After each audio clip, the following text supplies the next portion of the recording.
So this week's discussion topic is on electronic communication. So to answer the first question, the agency I'm with hands out to their staff their own work cell phones and work laptops. I think they do this just to help maintain client confidentiality as well as maintain professional boundaries between the client and the staff.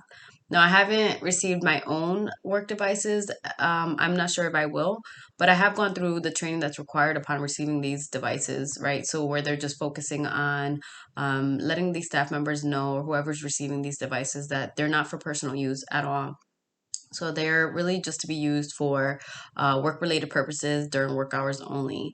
And some of the key points that they hit during this training, again, no ensuring that these individuals aren't using the work devices for making personal phone calls, sending out personal text messages, logging into social media, taking personal photos, sending or receiving them, things of that sort.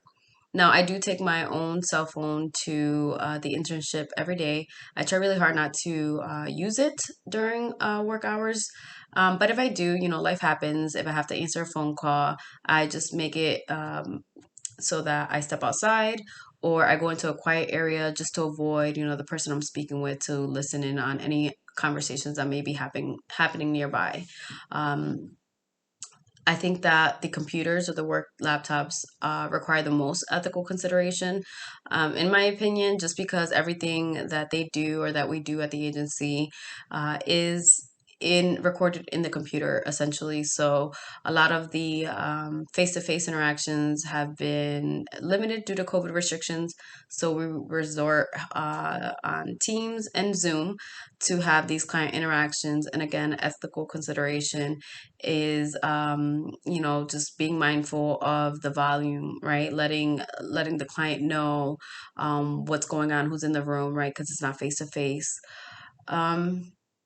Now, question number two, would you add a client who sent you a friend request? I personally wouldn't add a client, nor would I add a staff member onto my personal account. But if I did have a professional account, let's say for instance, I was trying to bring awareness to something such as mental illness or substance abuse for that matter, right? If a client were interested in learning more resources or hearing tips or just finding someone they could relate to or something they can relate to, I would definitely add them on that account. How can you improve your online identity as a professional social worker? Now, I think that it really depends on how you define professional. So I know in the work setting, obviously they have their own rules or their own way of defining a professional look or how to professionally carry yourself. Whereas in the online world, there's very little rules, right? That's not to say that we can go online and just go in short shorts or looking indecent. But I think that outside of appearance, some things to consideration is just how you speak, right? I think that how you speak says a lot about how professional you are. So now, improving online identity for me over the years has been really focusing on stepping away from the negativity or using social media as a means to vent. I think that another thing to consider is the people you hang out with, right? So who you're going live with, who you're taking photos with. I think that they need to present a level of professionalism as well, just because it can make you look unprofessional if they're speaking in a way that isn't professional or inappropriate. So just some things to be mindful of.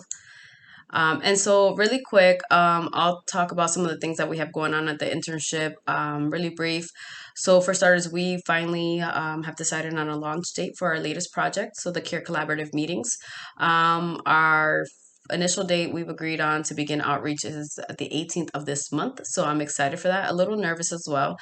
I'm coming close to, finishing all of my required training. So definitely have been taking advantage of, the free time that I have to go around the clinic and just meet with different departments, and just asking them if, they're okay with me sitting in on some of their sessions just to get different experiences. Just because right now I'm interning with, care management department. So most of the people I've reached out to, are counselors, honestly. So I look forward to that. The one I think I look forward to the most though is the group sessions, just because I've never been a part of one. I'm really interested or curious to see how they differ compared to individual training or individual sessions. But that is all I have for now. I look forward to hearing from you guys, and I hope you guys are enjoying the week.